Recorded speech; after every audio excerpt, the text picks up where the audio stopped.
وقال ربكم ادعوني استجب لكم صدق اللہ العظیم۔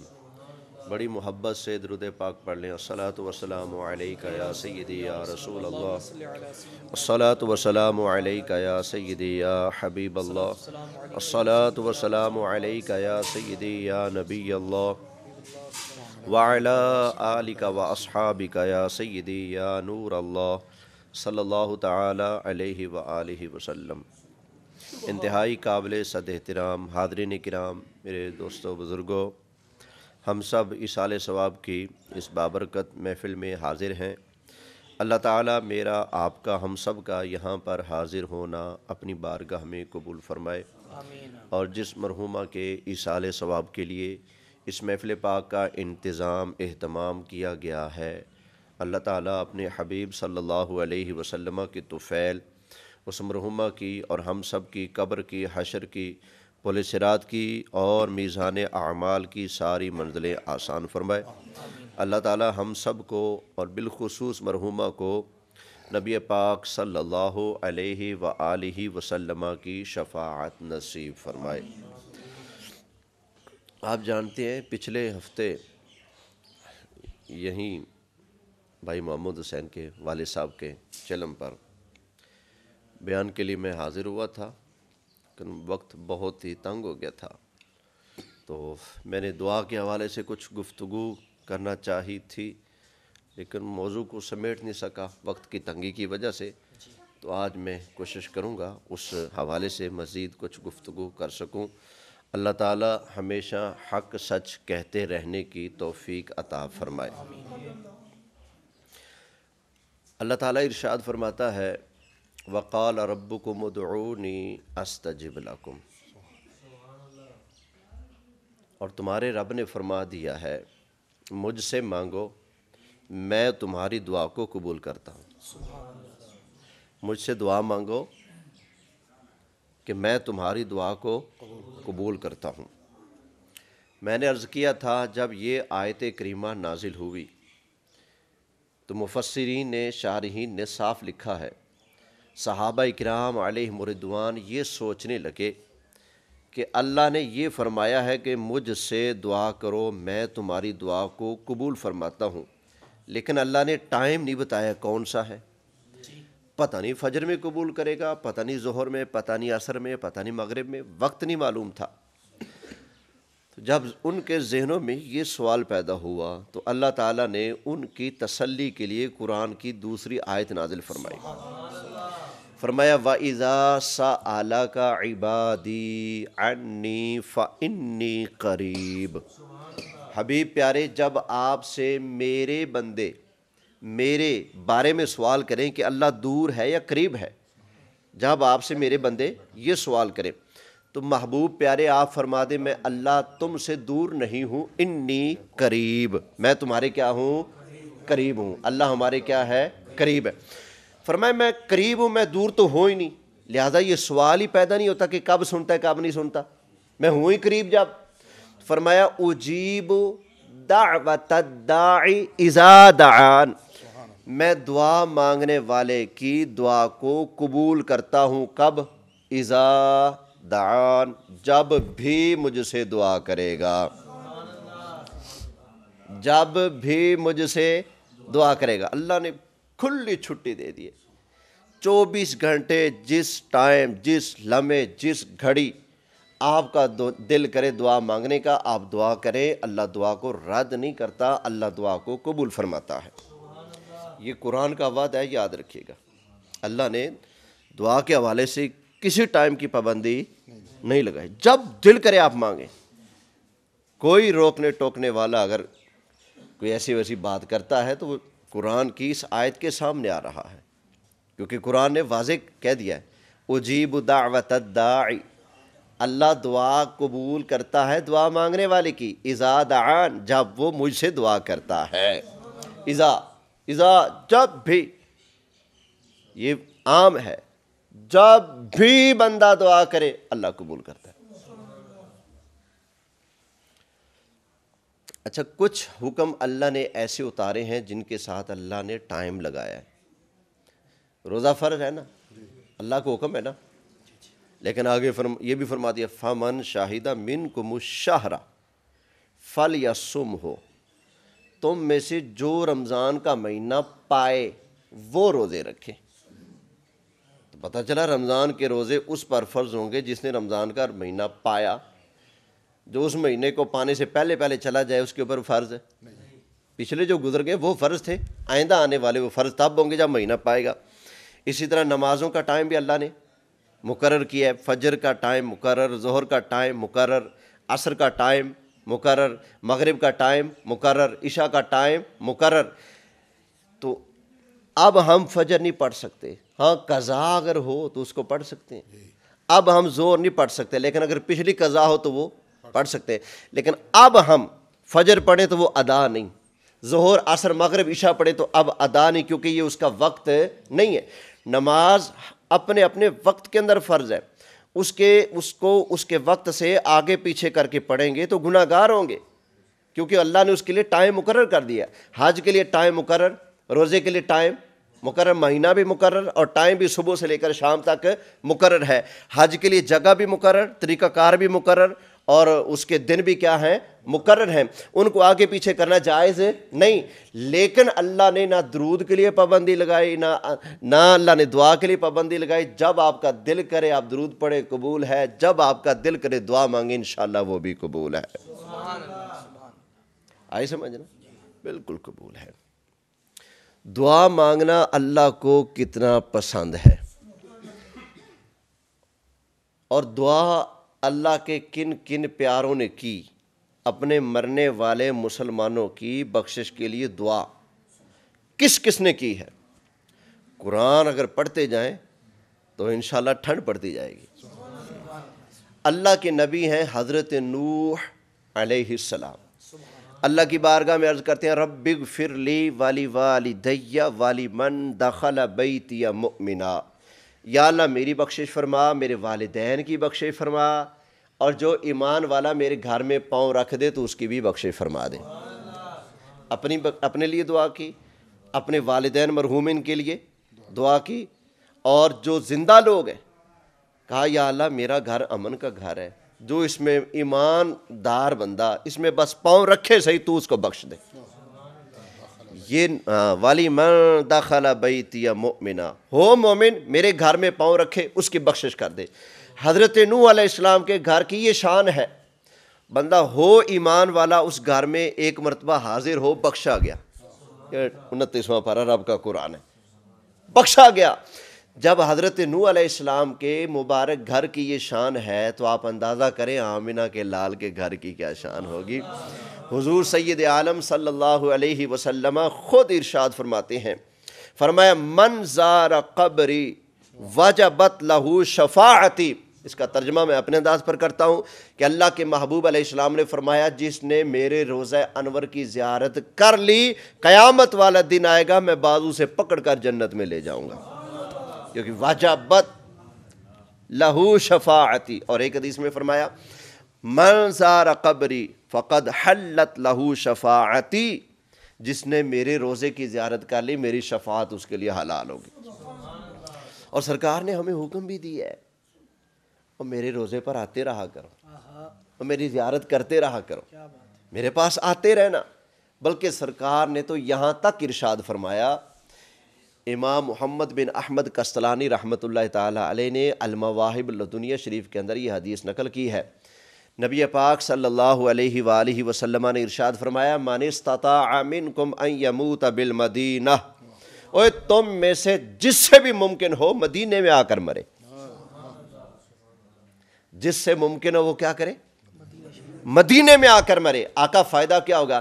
فرمایا فَإِنِّي أَشْفَعُ لِمَنْ يَمُوتُ بِهَا، میں اس کی شفاعت کروں گا جو مدینے میں فوت ہوگا، جو مدینے میں فوت ہوگا میں اس کی شفاعت کروں گا۔ اللہ ہمیں وہ پیاری پیاری موت نصیب فرمائے، ایمان پر خاتمہ ہو، کلمہ شریف کا درود پاک کا ورد ہو، سامنے گنبد خضرا ہو، ایمان و عافیت والی سکون آرام والی موت ہمیں نصیب ہو جائے۔ اس سے بڑھ کر کیا؟ پھر آقا علیہ السلام نے شفاعت کی گارنٹی ارشاد فرمائی، فرمایا میں اس کی شفاعت کروں گا، مرو صحیح مدینہ میں آ کر۔ تو یہ تو حضرت نوح علیہ السلام کی دعا ہے، رب اغفر لی ولوالدی ولمن دخل بیتی مؤمنا، یا اللہ میری بخشش فرما، میرے والدین کی بخشش فرما، اور جو مومن ایمان والے میرے گھر میں داخل ہو جائیں ان کی بھی بخشش فرما۔ اب آئیے حضرت ابراہیم علیہ السلام کی دعا بھی عرض کر دوں، وہ جو ہم دعا نماز میں پڑھتے ہیں، رب اجعلنی مقیم الصلاۃ ومن ذریتی ربنا وتقبل دعاء، ربنا پڑھیے ذرا، ربنا اغفر لی ولوالدی وللمؤمنین یوم یقوم الحساب، یا اللہ میری بخشش فرما، میرے والدین کی بخشش فرما، اور یا اللہ قیامت تک آنے والے جتنے بھی مومن ہیں قیامت والے دن، حساب کے دن، ان سب کی بخشش فرما دے۔ تو پتہ چلا مرنے والوں کے لیے، اپنے پیاروں کے لیے بخشش کی دعائیں مانگنا یہ اللہ کے نبیوں کی سنت ہے۔ نبی پاک صلی اللہ علیہ وآلہ وسلم کی ایک حدیث پاک بھی سن لیں۔ آقا علیہ السلام نے جب حضرت علی مرتضیٰ شیر خدا مولا علی کرم اللہ تعالی وجہہ الکریم کو اور ان کی والدہ محترمہ حضرت فاطمہ بنت اسد کو سرکار نے جب دفن فرمایا، قبر شریف میں حضور خود تشریف لے گئے، اور پھر سرکار نے دعا مانگی، یا اللہ تجھے تیرے نبی کا وسیلہ میری امی فاطمہ بنت اسد کی قبر کو کھلا فرما دے، کشادہ فرما دے۔ نبی پاک علیہ السلام کو انہوں نے پالا تھا نا بچپنے میں، تو سرکار ان کو فرماتے تھے انتی امی بعد امی، میری ماں کے بعد دوسری ماں آپ ہیں۔ حضور سید عالم صلی اللہ علیہ وسلم حضرت علی کی والدہ کو، حضرت فاطمہ بنت اسد رضی اللہ تعالی عنہا کو سرکار اپنی ماں فرمایا کرتے تھے۔ تو حضور ان کی قبر میں اترے اور وہاں پر سرکار نے ان کے حق میں دعا فرمائی۔ خیر، یہ حضرت ابراہیم علیہ السلام کی دعا ہو گئی، حضرت نوح علیہ السلام کی دعا ہوگی۔ اب فرشتوں کی دعائیں بھی سن لیجئے، 25ویں پارے میں بھی ہے اور اسی طرح 24ویں پارے کے اندر بھی ہے۔ اللہ تعالیٰ ارشاد فرماتا ہے والملائکۃ یسبحون بحمد ربہم ویستغفرون لمن فی الارض، اللہ کے جو فرشتے ہیں نا وہ اللہ کی تسبیح بیان کرتے ہیں، اللہ کی حمدیں بیان کرتے ہیں، اور کیا کرتے ہیں؟ فرمایا ویستغفرون لمن فی الارض، جو زمین کے اندر رہنے والے بسنے والے مسلمان ہیں فرشتے ان کے حق میں بخشش کی دعائیں مانگتے ہیں۔ پتہ چلا بخشش کی دعائیں مانگنے کے لیے اللہ نے ڈیوٹی ان کی لگائی جن سے گناہ ہوتا ہی نہیں۔ یہ اگر گناہ کا کام ہوتا یا ایسی ویسی کوئی اس میں بات ہوتی تو اللہ کے معصوم فرشتے اور اللہ کے معصوم نبی یہ کام نہ کرتے۔ اللہ کے معصوم فرشتوں نے اور معصوم نبیوں نے اللہ کے حکم سے یہ کام کر کے ہمیں بتا دیا یہ گناہ گاروں والا کام نہیں، یہ تو معصوموں والا کام ہے، بخشش کی دعائیں کرنا۔ اللہ ہمیں کرتے رہنے کی توفیق عطا فرمائے۔ اس کا بڑا فائدہ ہے، بڑا فائدہ بھی حدیثیں آپ کے سامنے آئیں گی انشاءاللہ، آپ کی آنکھیں ٹھنڈی ہوگی، دل ٹھنڈا ہوگا، اور انشاءاللہ بہت کچھ آپ کو سیکھنے کا ملے گا۔ اللہ تعالیٰ ہمیں سمجھنے اور عمل کرنے کی توفیق عطا فرمائے۔ تو یہ اللہ کے پیاروں کی دعائیں ہیں۔ یہ میں نے 25ویں پارے کی آیت کریمہ آپ کے سامنے پیش کی۔ ابھی فرشتے اللہ کی تسبیح بیان کرتے ہیں، اللہ کی حمدیں بیان کرتے ہیں، اللہ کی تعریفیں بیان کرتے ہیں، اور زمین پر رہنے والے مسلمانوں کے حق میں بخشش کی دعائیں کرتے ہیں۔ یا اللہ وہ ہمارے لیے اہل زمین کے لیے بخشش کی دعائیں کرتے ہیں، تو یا اللہ تیرا کیا پروگرام ہے، بخشنا ہے کہ نہیں؟ تو اللہ فرماتا ہے الا خبردار ہو کر سن لو، ان اللہ هو الغفور الرحیم، بے شک اللہ بخشنے والا ہے، مہربان ہے۔ پہلے فرشتوں کی دعاؤں کا ذکر کیا کہ یہ تمہاری بخشش مانگ رہے ہیں، پھر فرمایا مایوس نہ ہونا، میں تو ہوں ہی بخشنے والا، میں تو ہوں ہی مہربان۔ اللہ اکبر۔ تو پتہ چلا بخشش کی دعائیں فرشتے بھی مانگتے ہیں، نبی بھی مانگتے ہیں۔ اب 24ویں پارے میں اللہ تعالیٰ نے ان فرشتوں کا ذکر کیا جو اللہ کے عرش کو اٹھاتے ہیں اور عرش کے ارد گرد گھومتے ہیں۔ الذین یحملون العرش ومن حولہ یسبحون بحمد ربہم ویؤمنون بہ، اللہ کے وہ فرشتے جو عرش کو اپنے کندھوں پر اٹھاتے ہیں، اللہ کے خاص قرب والے وہ فرشتے جنہوں نے عرش عظیم کو اٹھانے کی ذمہ داری لے رکھی، اپنے کندھوں پر اٹھاتے ہیں، وہ فرشتے جو اللہ کے عرش کو اٹھا رہے ہیں، اور دوسرے وہ جو عرش کا طواف کرتے ہیں۔ وہ کیا کرتے ہیں؟ فرمایا وہ اللہ کی حمدیں بیان کرتے ہیں، اللہ کی تسبیح بیان کرتے ہیں، اور اللہ پر ایمان کا اظہار اور اقرار کرتے ہیں۔ وَيَسْتَغْفِرُونَ لِلَّذِينَ آمَنُوا، اور وہ مومنوں مسلمانوں کے لیے بخشش کی دعائیں مانگتے ہیں۔ یہ 24واں پارہ ہے۔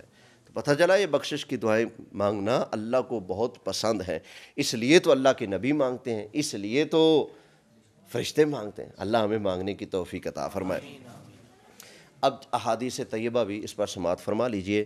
نبی پاک صلی اللہ علیہ وآلہ وسلم ارشاد فرماتے ہیں، امتی امت مرحومہ، فرمایا میری امت امت مرحومہ ہے۔ کیا ہے؟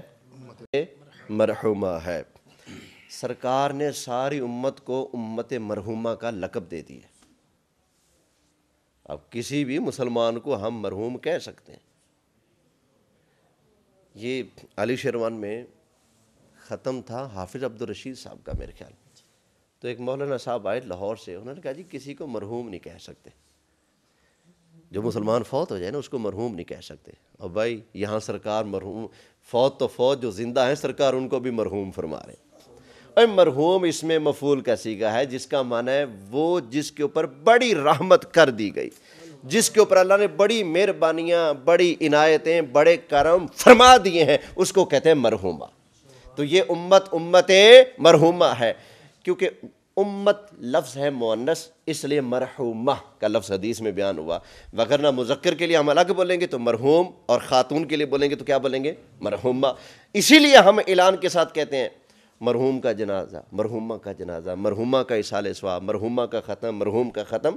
کیوں؟ اس لیے کہ سب سے پہلے یہ نام اس امت کو میرے آقا علیہ السلام نے خود عطا فرمایا۔ فرمایا امتی امتم مرحومہ، میری امت امت مرحومہ ہے۔ سبحان اللہ۔ آقا آپ نے فرمایا یہ امت مرحومہ ہے، یعنی یہ وہ امت ہے جس کے اوپر اللہ نے بڑے کرم کیے ہیں، بڑے فضل، بڑے انعام کیے ہیں۔ آقا کیا کرم ہے؟ کچھ بیان بھی فرمائے۔ تو پیارے آقا صلی اللہ علیہ وسلم نے ارشاد فرمایا، تدخلوا قبورہا بذنوبہا، میرے امتی اپنی قبروں میں جائیں گے تو گناہ ہی گناہ، گناہ ہی گناہ، گناہوں کے پہاڑ لے کر جائیں گے۔ وَتَخْرُجُ مِن قُبُورِهَا لَا ذُنُوبَ عَلَيْهَا، فرمایا جب قبر سے اٹھیں گے تو ایک ذرے کے برابر گناہ نہیں ہوگا۔ اب یہ وجہ کیا بنی؟ اس وجہ کو سمجھنا ہے۔ قبر میں گیا گناہ کے ٹرک لے کر، اٹھا تو صاف ستھرا ہو کر، پھر گناہ کہاں گئے؟ قبر میں جا کر توبہ کرے تو قبول نہیں، نماز پڑھے تو ثواب نہیں۔ سواد آ سکتا ہے، ثواب نہیں، کیونکہ ثواب عمل کی جگہ یہ دنیا ہے۔ تو یہ جو قبروں میں آتا ہے نا، حدیث میں انبیاء اپنی قبروں میں نماز پڑھتے ہیں، وہ سواد کے لیے پڑھتے ہیں، کیونکہ اللہ کا جو چین ذکر ہے نا، یہ دلوں کا چین ہے۔ ان کو سکون آتا ہے، ان کو لطف آتا ہے، ان کو مزہ آتا ہے، ان کو سواد آتا ہے۔ وہ ان کی طبیعتیں، ان کی نیچر، عادتیں ہمارے جیسی تھوڑی ہوتی ہیں۔ ہم تو کہتے ہیں وہ کھائیں گے تو سواد آئے گا، وہ دیکھیں گے تو سواد آئے گا۔ ان کو سواد آتا ہے سجدوں میں۔ میرے آقا علیہ السلام، اللہ نے جب وحی کا سلسلہ شروع کیا، ساری رات میرے آقا مصلی پر گزار دیتے۔ میرے آقا علیہ السلام کو اتنا سکون، اتنا مزہ، اتنا لطف آتا تھا سجدوں میں، نماز میں، ساری رات مصلی پر گزر جاتی۔ ہماری اماں جان حضرت عائشہ نے کہا، عرض کی آقا ساری رات آپ مصلی پر کھڑے ہو کر پاؤں مبارک سوج جاتے ہیں، آقا آرام کر لیا کریں۔ فرمایا اے پیاری عائشہ، کیا میں اللہ کا شکر گزار بندہ نہ بنوں؟ اس نے مجھ پر اتنے کرم کیے، میں شکر ادا نہ کروں؟ سرکار نے اپنا معمول تبدیل نہ کیا، ساری رات مصلی پر۔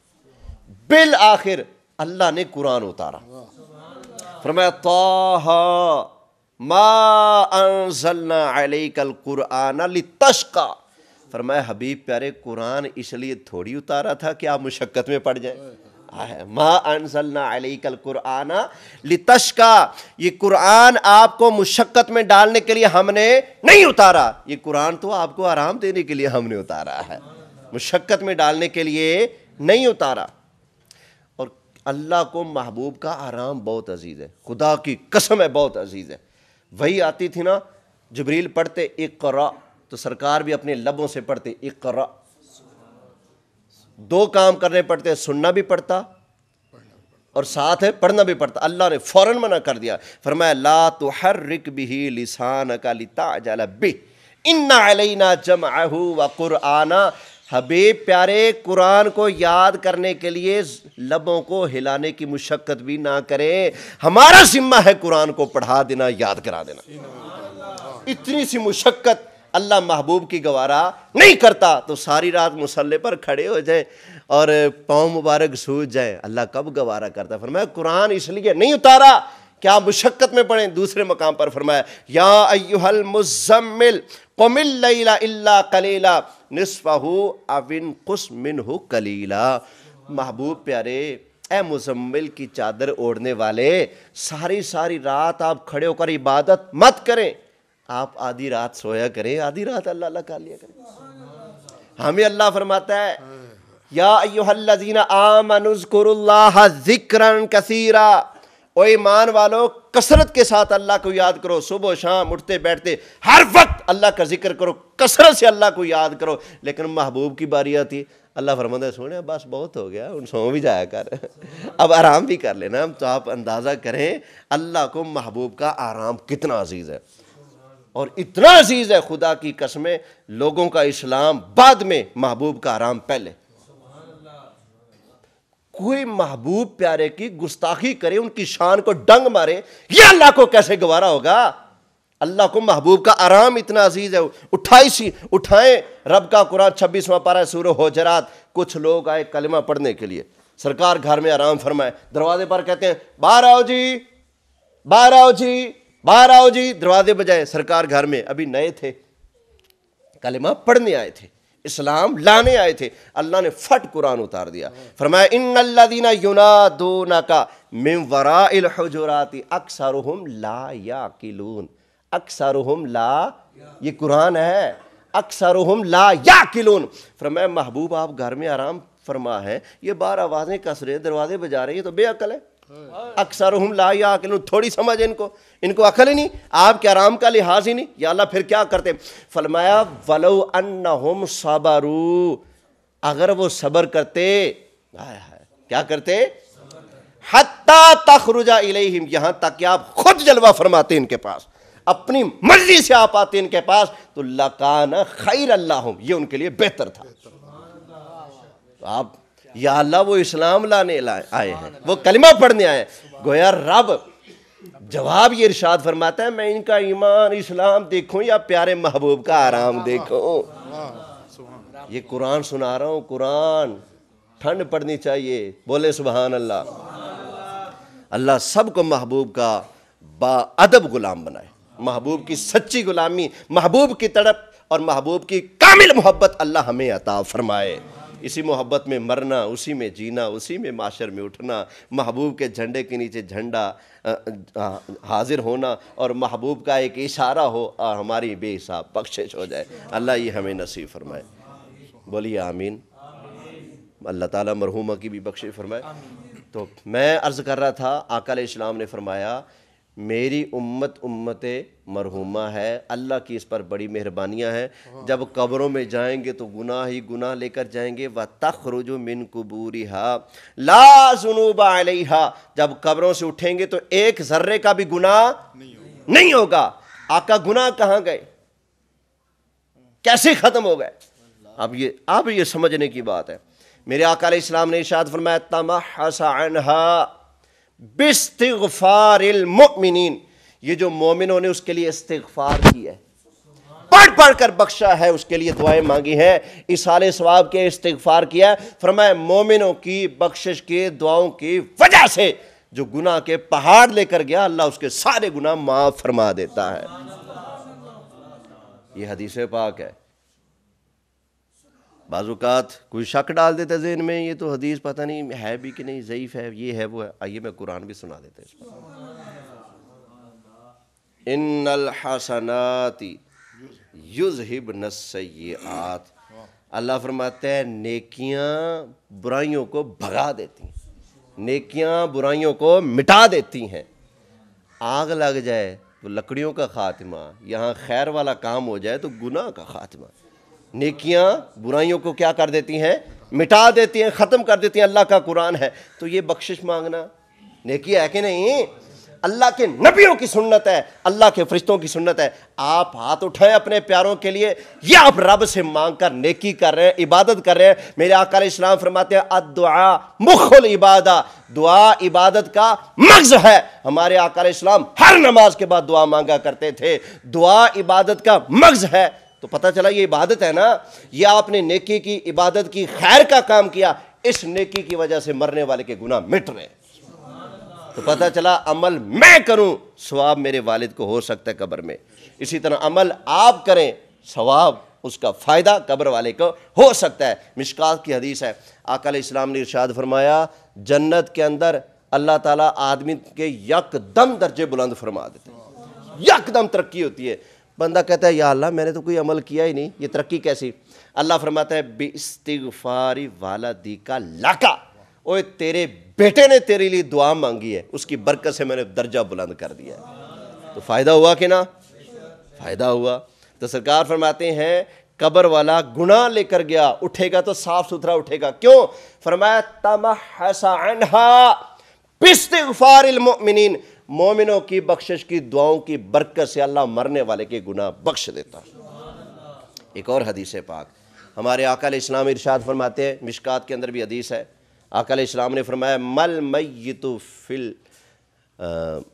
فی القبر مل میت فی القبر الا کالغریق المتغوص۔ آقا علیہ السلام فرماتے ہیں قبر والا قبر کے اندر ایسے ہوتا ہے، مرنے والا ایسے ہوتا ہے جیسے کوئی پانی کے اندر ڈوبنے والا۔ یہ سمجھنے کی کوشش کیجئے گا، میرے آقا علیہ السلام کی ایک شان ہے، سرکار لفظ تھوڑے بولتے ہیں، معنوں کا سمندر ہوتا ہے اس میں، جملہ ایک بولنا ہے وہ تفسیریں بھر جاتی ہیں، اس کا مطلب نکال دیں، یہ بھی سارا کچھ اس میں آ گیا۔ سرکار دریا کو کوزے میں بند فرما دیتے تھے، تو یہاں بھی سرکار نے فرمایا قبر والا مرنے والا اپنی قبر کے اندر ایسے ہوتا ہے جیسے پانی کے اندر ڈوبنے والا۔ کیا مطلب؟ سرکار یہ بتانا چاہتے ہیں جیسے کوئی پانی کے اندر ڈوبتا ہے تو آخری سانس تک لڑتا ہے کہ نہیں، کوشش کرتا ہے کہ نہیں، ہاتھ پاؤں مارتا ہے کہ نہیں؟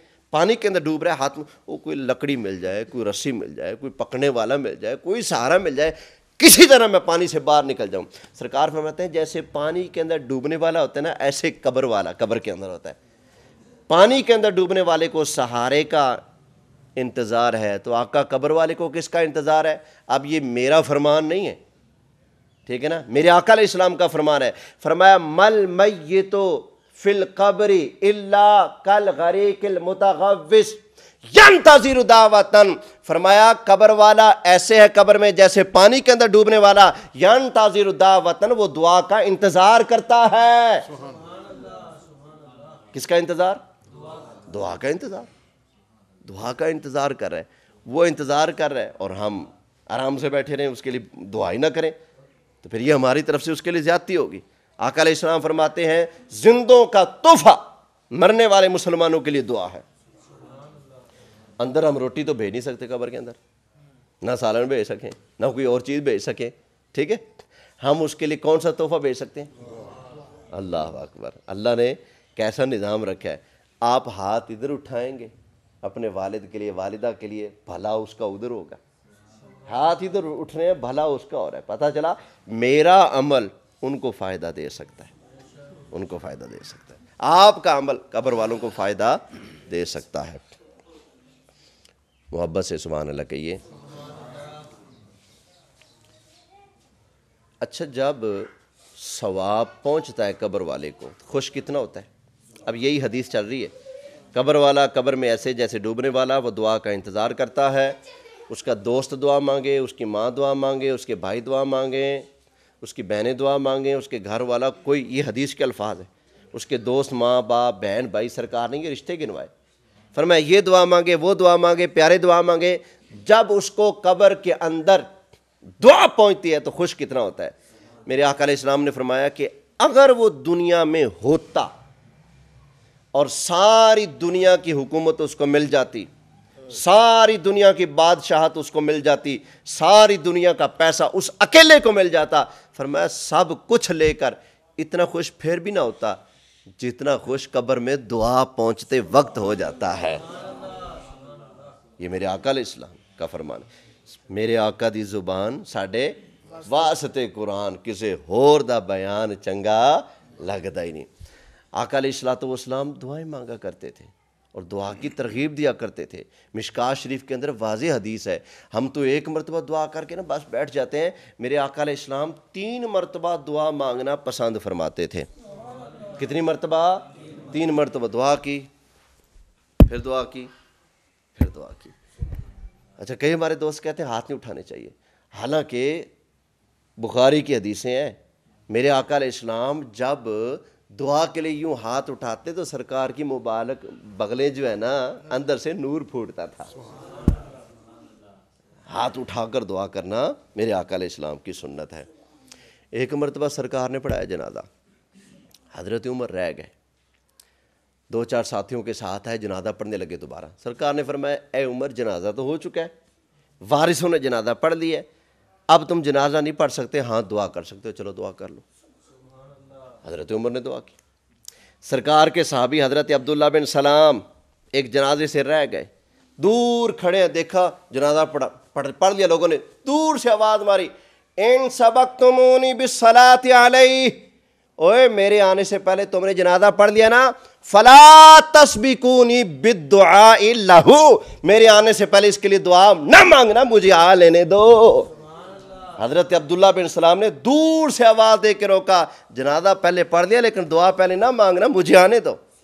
حضرت امام بخاری، امام مسلم کے استاد امام ابو بکر ابن ابی شیبہ نے مصنف ابن ابی شیبہ کے اندر، بخاری دا استاد، امام مسلم دا استاد، حدیث نقل کر رہے ہیں، کیا خلیفۃ المسلمین امیر المومنین حضرت علی مرتضیٰ شیر خدا کرم اللہ تعالی وجہہ الکریم نے جنازہ پڑھایا یزید بن مکفف کا۔ وہ یزید کربلا والا نہیں، یہ اور ہے، یزید بن مکفف کا جنازہ پڑھایا، فکبر علیہ 4، 4 تکبیریں۔ ہم کتنی پڑھتے ہیں؟ یہ وہی مولا علی والا جنازہ ہے، 4 تکبیریں آپ نے پڑھائیں۔ ثم مشا، جنازہ پڑھا کے مولا علی چل پڑے، حتی اتاہو، میت کے بالکل قریب آ گئے۔ ہم کیا کرتے ہیں؟ ایسے ہی کرتے ہیں، میت کے پاس آ جاتے ہیں۔ فقال، پھر حضرت علی نے دعا مانگی، اللہم عبدک وابن عبدک نزل بک اليوم واغفر لہ ذنبہ ووسع علیہ مدخلہ، یا اللہ یہ تیرا بندہ ہے، تیرے بندے کا بیٹا ہے، تیری بارگاہ میں آ گیا ہے، یا اللہ اس کی قبر کھلی فرما دے، اس کے گناہ بھی معاف فرما دے، قبر بھی کھلی فرما دے۔ حضرت طلحہ بن برہ حضور کے صحابی، 12 سال عمر، مدینہ میں حضور گئے، سب سے پہلے جس نے حضور کے قدم چومے وہ حضرت طلحہ بن برہ، 12 سال کی عمر میں فوت ہو گئے۔ سرکار نے کہا تھا مجھے جنازے پہ بلا لینا، لیکن فوت رات کو ہوئے، انہوں نے راتوں رات دفن کر دیا۔ اور حضرت طلحہ نے خود کہا تھا نا، رات کو سرکار کو نہیں بلانا، مدینے سے باہر ہے میرا گھر، آس پاس یہودیوں کے گھر ہے، سرکار آئیں گے تو کوئی نقصان نہ پہنچا دے، اس لیے سرکار کو نہیں بلانا۔ راتوں رات جنازہ ہو گیا، صبح سرکار تشریف لائے، فرمایا مجھے نہیں بلایا، آقا آپ کا غلام کہتا تھا کہ آپ کی ذات کو کوئی نقصان نہ پہنچے۔ تو نبی کا پاک علیہ السلام نے ارشاد فرمایا چلو ٹھیک ہے، مظاہر حق کے اندر یہ حدیث موجود ہے، آقا علیہ السلام اپنے صحابہ کو لے کر اس صحابی حضرت طلحہ بن برہ کی قبر پر تشریف لے گئے۔ سرکار نے فرمایا چلو بناؤ صفیں، صفیں بنائیں، آقا علیہ السلام نے امامت فرمائی، صحابہ نے پیچھے کھڑے ہو کر دوبارہ جنازہ پڑھا۔ میرے آقا علیہ السلام نے جنازہ پڑھ کے دعا مانگی، یا اللہ یہ میرا امتی طلحہ تیری بارگاہ میں حاضر ہے، یا اللہ اس سے یوں ملاقات کرنا یہ تجھے دیکھ کر مسکرائے، تو اسے دیکھ کر اپنی شان کے مطابق مسکرا۔ میرے آقا علیہ السلام نے خود دعا مانگی۔ اللہ ہمیں دعا سے محبت نصیب فرمائے۔ آپ دعا مانگیں گے کہ خدا کی قسم ہے کسی بندے کی بات نہیں کر رہا، اپنے آقا کی بات سنا رہا ہوں، میرے آقا نے فرمایا تم مرنے والے کے لیے دعا کرتے ہو، اتنا خوش ہوتا ہے دعا کی وجہ سے ساری دنیا کی بادشاہت مل جائے، نہیں خوش ہوگا اتنا جتنا دعا کے وقت خوش ہو جاتا ہے۔ اللہ ہمیں دعا سے محبت، دعائیں کرتے رہنے کی توفیق عطا فرمائے۔